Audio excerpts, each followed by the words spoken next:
भाजपा संसदीय दल की नई दिल्ली में हुई बैठक में संसद के चल रहे मानसून सत्र से संबंधित कई मुद्दों पर हुई चर्चा।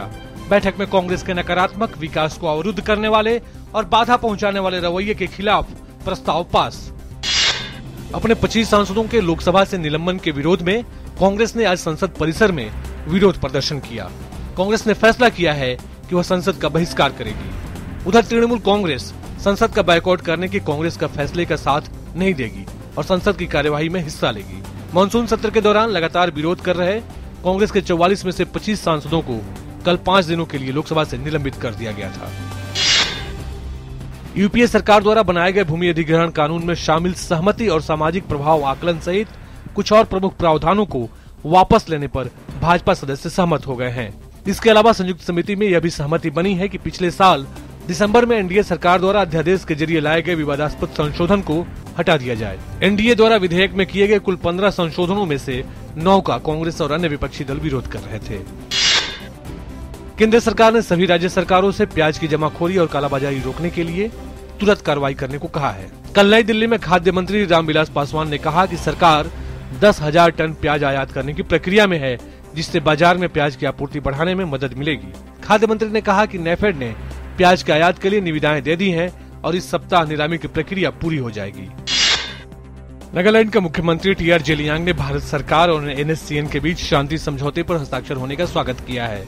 उन्होंने कहा कि नागालैंड के लोग पिछले 6 दशकों से अधिक समय से नागा समस्या के समाधान के लिए संघर्ष कर रहे हैं और शांति समझौता इस समाधान की दिशा में स्वागत योग्य कदम है। नागालैंड से एकमात्र सांसद नेफ्यू रियो ने भी शांति समझौते का स्वागत करते हुए इसे देश की ऐतिहासिक घटना बताया है। केंद्र सरकार ने सोमवार को Nagaland socialist council of Nagaland के साथ प्रधानमंत्री नरेंद्र मोदी की मौजूदगी में शांति समझौते पर हस्ताक्षर किए।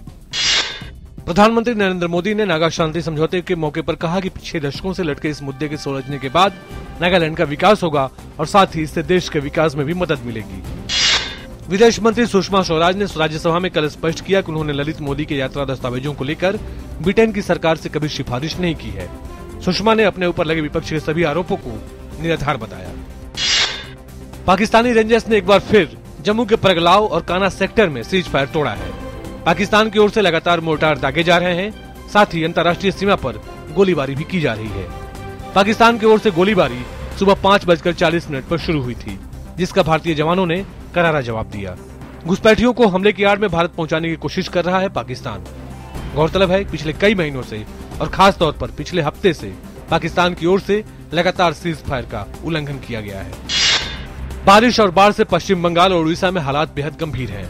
केंद्र सरकार लगातार स्थिति पर नजर बनाए हुए है। गृह मंत्री राजनाथ सिंह ने कल दोनों राज्यों के मुख्यमंत्रियों से बात की और केंद्र द्वारा पूरी मदद देने का भरोसा दिलाया। पश्चिम बंगाल, गुजरात और राजस्थान में बाढ़ से अब तक 178 लोगों की मौत हो चुकी है। पश्चिम बंगाल में बीरभूम और मुर्शिदाबाद जिलों में बाढ़ की स्थिति में कुछ सुधार आया है, लेकिन दक्षिण बंगाल के जिलों में हालात अब भी गंभीर बने हुए हैं। काले धन के मुद्दे पर नए कानून पर वित्त मंत्रालय आज वार्तालाप करेगा, जिसमें राजस्व सचिव शक्तिकांत दास और केंद्रीय प्रत्यक्ष कर बोर्ड की अध्यक्ष अनीता कपूर इस कानून के बारे में सवालों का जवाब देंगे। इस टॉकेथन का आयोजन सूचना और प्रसारण मंत्रालय ने किया है। इसे शाम 7 बजे से यूट्यूब पर देखा जा सकता है और ट्विटर का इस्तेमाल करने वाले लोग #AskGovernmentOnBlackMoneyLaw का इस्तेमाल करते हुए अपने सवाल पूछ सकते हैं। महाराष्ट्र के ठाणे में एक 3 मंजिला इमारत गिरने से 11 लोगों की मौत हो गई है। घटना कल देर रात 2 बजे हुई। जो इमारत गिरी वह 50 साल पुरानी थी। अभी तक कई लोगों के दबे होने की आशंका जताई जा रही है। मौके से 7 लोगों को बचाया जा चुका है।